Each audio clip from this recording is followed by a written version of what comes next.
তেল কাটা স্বপন। তেল মানে নামটা তো চেঞ্জ করাই যেতে পারে বিয়ের পর, তাই না? আর এদিকে নাম চেঞ্জ করতে গেলে কোর্টে যেতে হয় না, লোকেরাই চেঞ্জ করে দেয়। ধরুন হাত কেটে গেলে হাত কাটা স্বপন, ঠ্যাং উড়ে গেলে ল্যাংড়া স্বপন, আর গলা কেটে গেলে কারেক্ট আছে, ইন্টেলিজেন্ট মেয়ে কিন্তু। হ্যাঁ, কিন্তু টপকে গেল তো ল্যাটাই চুকে যেত। 2-4 দিন আমরা কাঁদতাম, তারপর ওর কপালের দোষ দিয়ে আমরা সব ভুলে যেত। ধরো মরল, ধরো হাতটা যদি কেটে যেত বা হাতটা যদি কেটে যায় বা পাটা কেটে গেল, হুইল চেয়ারে বসে গেল, একবারও ভেবেছো তখন কি হবে? তখন তোমার মেয়েকেও তোমারই মতো নিজের স্বামীকে হুইল চেয়ারে বসিয়ে নার্সের কাজ করতে হবে। তাছাড়া কারেক্ট আছে, তেল কাটা স্বপনের মধ্যে কোনো ভেজাল নেই, একদম রিফাইন তেল। All the best.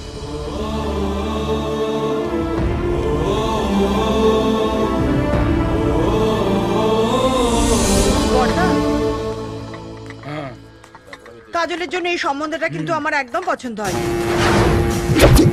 কাজল বিদেশে পড়াশোনা করেছে, ওর কালচার আর ছেলেটার কালচার একদম মেলে না। এমন একটা ছেলের সঙ্গে ও সারা জীবন কাটাবে কি করে বলুন তো? ছেলেটা যদি অশিক্ষিত দিনমজুর হতো তাহলে আমার কোনো আপত্তি ছিল না, কিন্তু মা হয়ে একজন খুনে গুন্ডার হাতে মেয়েকে তুলে দেয় কি করে? হ্যাঁ, ঠিকই বলেছো। কাজল তোমার মেয়ে, যে ছেলেকে তোমার পছন্দ নয় সে ছেলের সঙ্গে আমি কাজলের বিয়ে দেব না।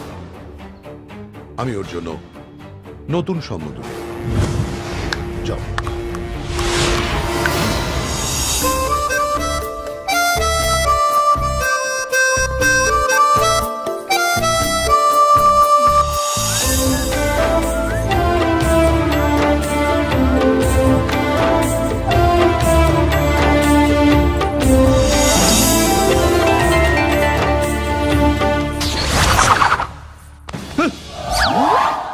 এটাকে কি তুমি টেনে নিলে?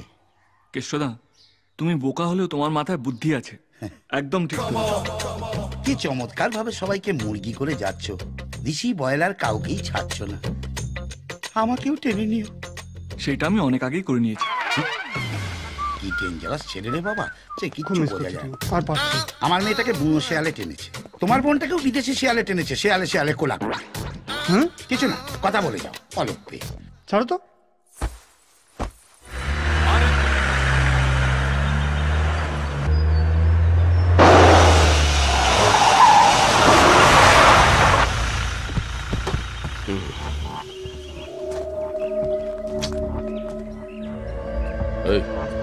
সারিয়ে নিয়ে আয়। আচ্ছা দাদা।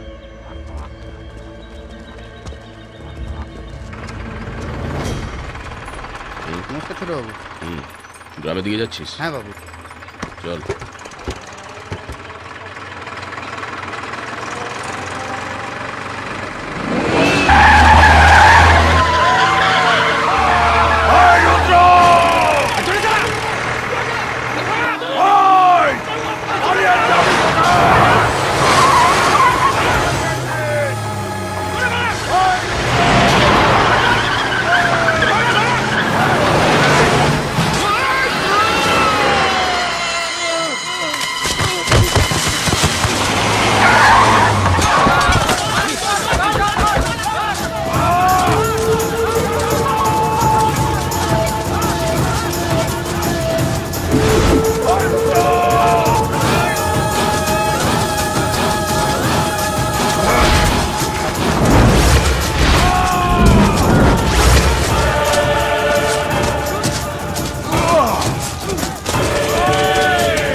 কোথায় গেছিলে তুমি? চুল কাটতে। ভাগ্যিস দাড়িটা শেভ করতে যাইনি। দাড়িটা শেভ করতে গেলে কি হতো বলো তো? এসে দেখতাম তুমি হয়ে গেছো। আচ্ছা, এর পরের অ্যাটাকটা নিশ্চয়ই আমরা করব। ওদের কাউকে আমি ছাড়বো না। সব কটাকে মেরে ওদের লাশ যদি আমি গ্রামের জমিতে ছড়িয়ে না রেখেছি না, আমার নাম রুদ্র নয়। কারেক্ট আছে। আমার কাছে একটা ভালো প্ল্যান আছে, রিস্ক কম লাভ বেশি। হ্যাঁ, ওরা এখন নিশ্চয়ই ভাবছো হয়তো তুমি দলবল নিয়ে ওদের অ্যাটাক করবে, কিন্তু তুমি করলে না। 50-60 বছর কেটে গেল, ওরা ভয়ে মরলো, আর তুমি তোমার নাতিপুতি নিয়ে আরামে সংসার করলে। কেমন লাগলো আইডিয়াটা?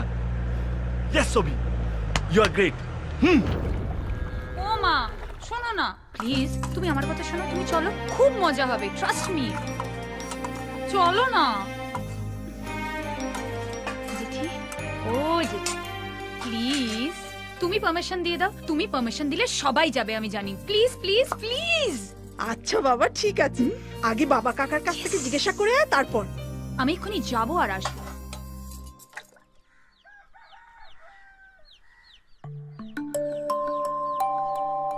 এই যে কাকু, এই যে তুমি 20 বছর ধরে একই চেয়ারে একইভাবে বসে আছো, তোমার কি ভালো লাগছে বলো? আমি জানি তোমার ভালো লাগছে না। চলো আমরা ঘুরে আসি। আমরা সবাই যাচ্ছি, দেখো তুমি খুব মজা পাবে। হ্যাঁ,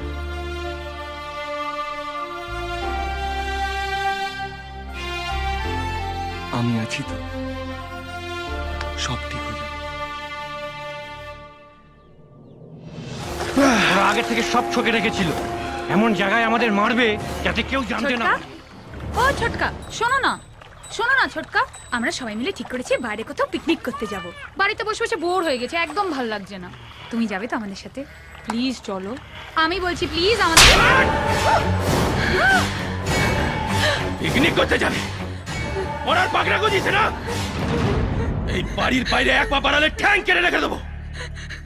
যা ভেতরে যা, যা ভেতরে যাও। ওই যা ভেতরে যাও, ভেতরে যাও। বহুত বেড়েছে ওরা, এর বংশ এবার আমি নিবংশ করে দেব। দিবাকরের বংশের কেউ যেন বেঁচে না থাকে। সব কটাকে গুনে গুনে শেষ করবি।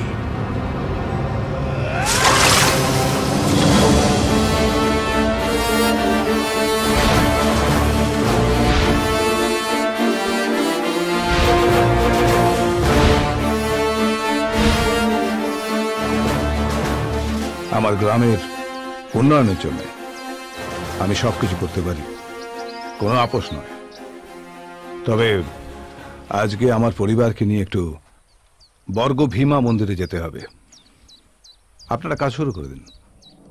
নমস্কার।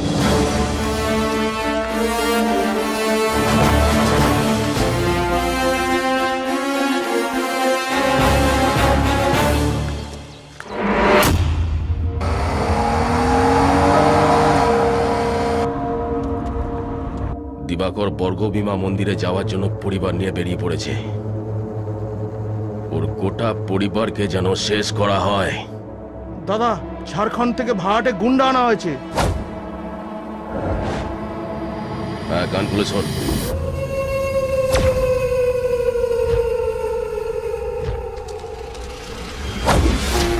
বাড়ির মেয়ে, বাচ্চা কেউ যেন বেঁচে না থাকে।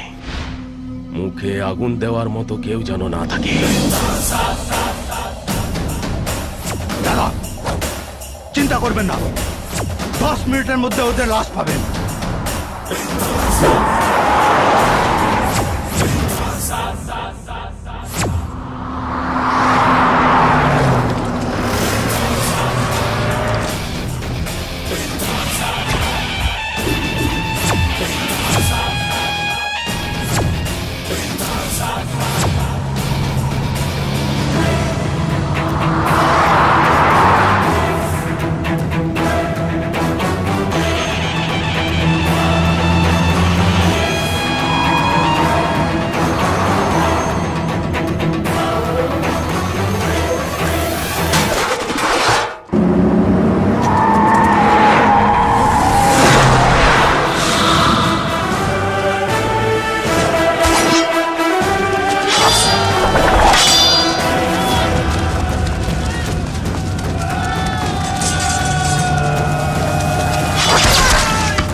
ব্যাপার? ওখানে কেউ ফোন ধরছে না কেন? দাদা, ওরা মনে হয় খবর পেয়ে গেছে, অন্য রাস্তা দিয়ে পৌঁছচ্ছে। আমি দেখছি।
কি ব্যাপার?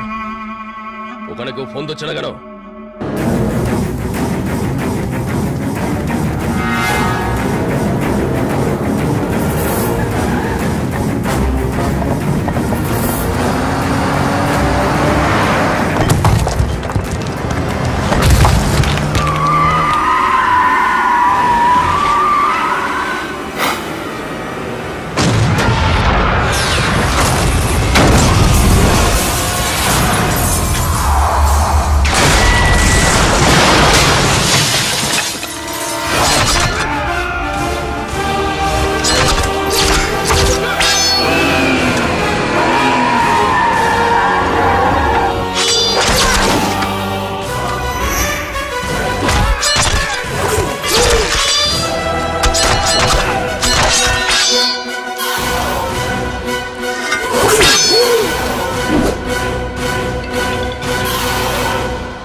সব কটাকে খতম করেছিস তো? দিবাকরের পরিবারের কেউ বেঁচে নেই তো? কি হলো নাকি? উত্তর দিচ্ছিস না কেন? আরে কি হলো বল? আরে বলবি তো কি হলো? আরে কি হলো বল? My family is dead!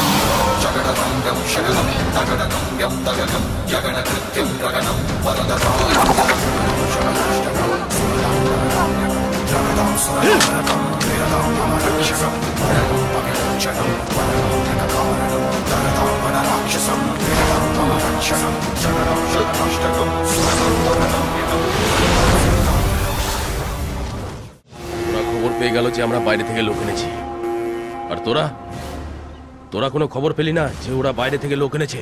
বাইরের থেকে লোক আনলে আমরা ঠিক জানতে পারতাম দাদা। বাইরের কেউ না, ওদের নিজেদের এলো। দিবাকরের বাড়ির সব কটা মালকে আমি চিনি। এই মালটা কোথা থেকে এলো?